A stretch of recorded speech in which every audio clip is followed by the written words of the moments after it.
Hello, this is video 7.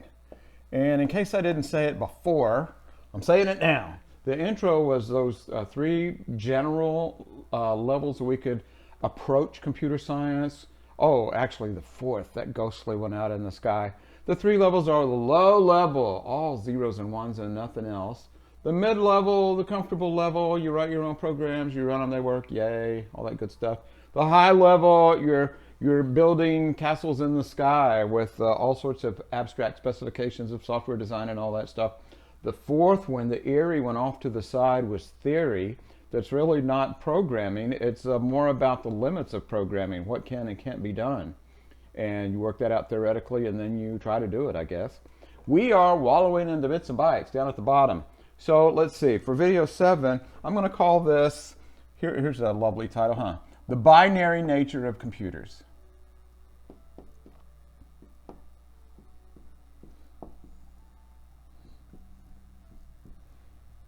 Actually, I'm not sure that's such a good title, but it took a long time to write it out, so I'm going to stick with it. Our observation, whether or not you believe me, I've observed this for you on several occasions now. Everything in a computer, instructions and data alike,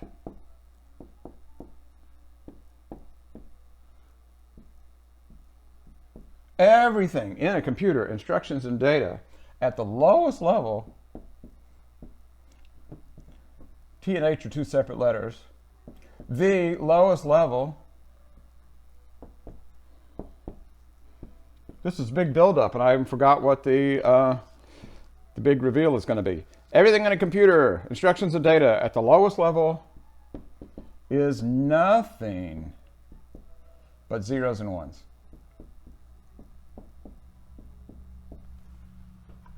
And again, that's still surprising even after all this time, so I'm going to put an exclamation point. At the lowest level, split it down to where you can split it down no more. All the data, all the movies, all the images, all the music, it's nothing but a big long string of zeros and ones. Here's a very strange, off on a tangent already, here's a very strange sort of philosophical implication of that. There's a finite number of different DVDs that could be made. There's not an infinite number of different movies you could record on DVDs, because what's on the DVD is actually just a gigantic long string of zeros and ones, and there's not an infinite number of different possibilities of long strings of zeros and ones. Okay, off the tangent, back to the drawing board. Everything in a computer, instructions and data at the lowest level, is nothing but zeros and ones. And the question that comes up then, how can this be?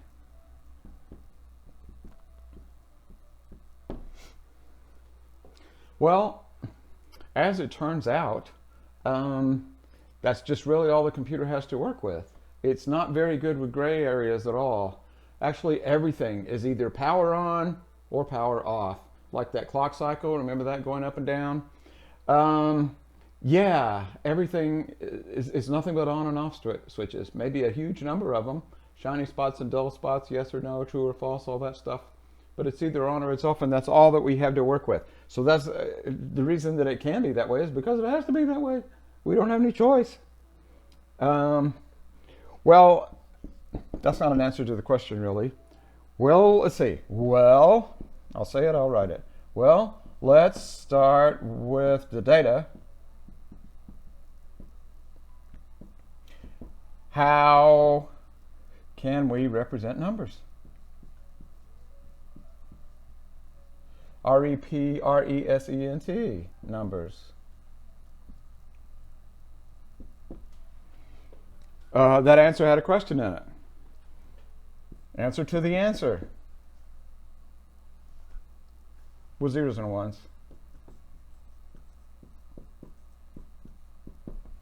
All the numbers of the computer, everything that's stored in there has to be represented as zeros and ones. Now, I say that, you know what? I got to put my money where my mouth is. Put my writing where my whiteboard is. But now I've used up almost all the whiteboard and I don't have any space. So, get rid of this.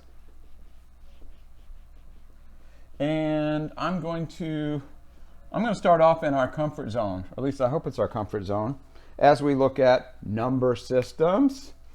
N-U-M-B-E-R, number systems. In other words, ways of representing numbers. And I'm going to assume that we're more comfortable with our good old digital, in the non-0, 1 sense, our finger digital, base 10. Number systems, starting with the beginning. Comfortable old decimal, D-E-C-I-M-A-L. Decimal is another way to describe the base 10 number system.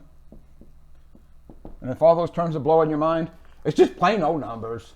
That's what I'm talking about here. In the decimal base 10 number system, we have 10 digits to work with. 0, 1, 2, comma, dot, dot, dot, comma, 9. Anything bigger than 9, we've got to use more than one digit. That's when we cross the line, and then we have to write 10 for 10. And we write 11 for 11. Surprise, surprise. But we have to be able to represent all of the numbers in base 10 using only those 10 digits. Now, you may or may not have seen this in school pre-Transylvania, but you might have seen a chart like this called a place value chart. Just in case you've never seen it before, I'll label it place value chart. And what that's supposed to do, strangely, is to show you how big your number really is if it's in base 10. Starting on the far right, we'll always start on the far right. That's 1's place. So whatever digit goes here, to find out what that contributes to the number, we'll multiply that times 1. The next one over is 2.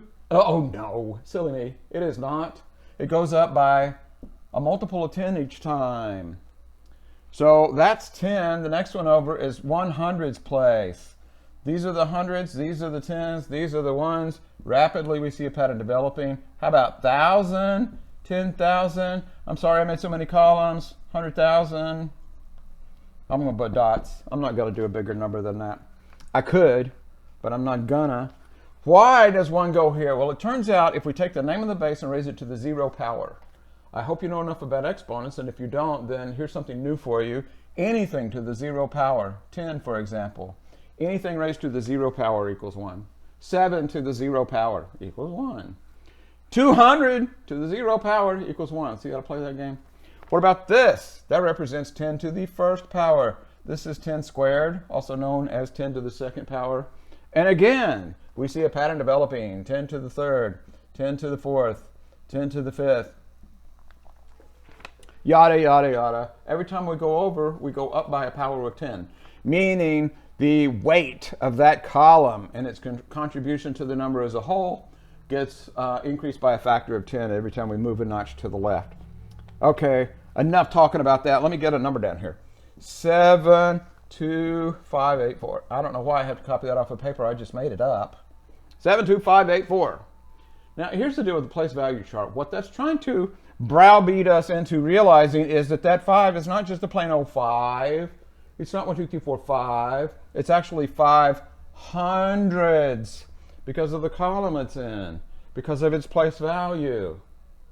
Now, they actually dragged us through this way back in the early 60s when they got some big ideas about what they called the new math.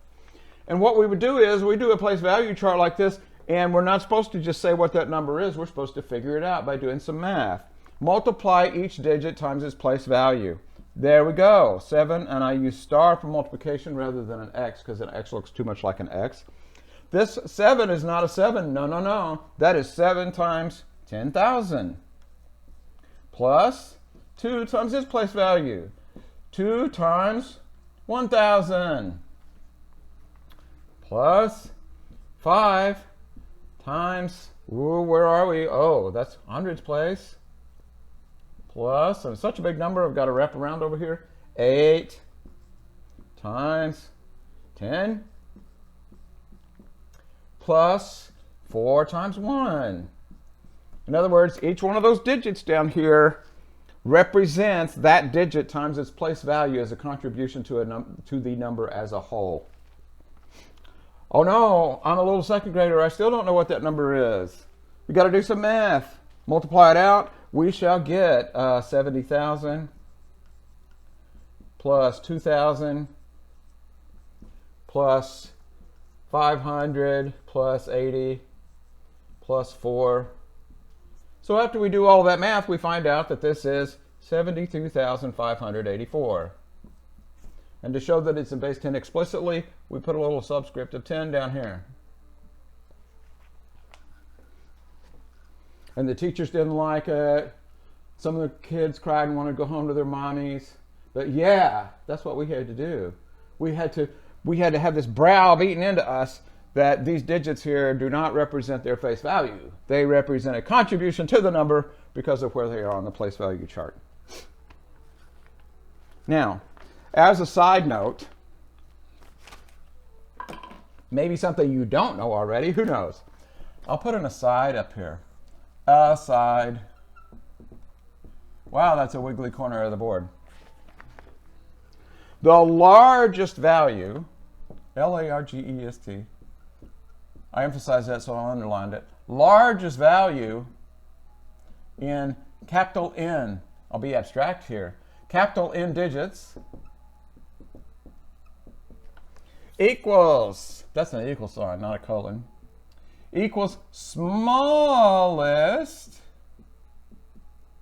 non-trivial, meaning it can't be nothing but zeros, N-O-N-T-R-I-V-I-A-L, non-trivial value in N plus 1 digits minus 1. Holy moly, what is that talking about?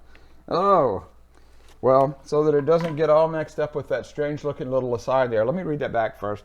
The largest value in capital N digits, where capital N just is 3 digits or 5 digits or 4 digits or whatever. The largest value I can represent is the smallest non-trivial, the one that doesn't have a leading 0, the smallest non-trivial value of one more digit minus 1. Here's an example. If you've tuned out waiting to see the example so you know what the hell this, excuse me, pardon my French, what the heck this is talking about. Suppose capital N is 4, 1, 2, 3, 4. 4 blanks to fill in. Let's see, what's the largest value I can represent in N digits if N is 4? I can represent 9,999. See, that's not a surprise at all. That's almost as much an insult to your intelligence as all of this stuff was. Hang on, here we go. Equals, according to this little aside note up here, the smallest non-trivial value in 5 digits. 1, 2, 3, 4, 5. Non-trivial means can't have a leading 0. So this would be 1. Now I can get trivial. Bunch of zeros minus 1. What a huge surprise. 9,999, that's 1 less than 10,000. Who'd have thunk? What on earth is all of this for? Well, all of these insults to your intelligence were to establish a pattern. Because once we venture away from the ever so soft and comfortable decimal base 10 number system, we're going to need some sort of intuitive hook that we can put into these new number systems to try to make sense out of it. So take a mental snapshot, or maybe copy this down on paper. Get all of this stuff in mind, because we're going to do this when the name of the base is not 10.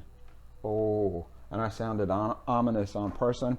You know what? I'm going to stop and make this a calm, comfortable, peaceful video, and we will tackle other number systems starting with the next video. I'll see you online.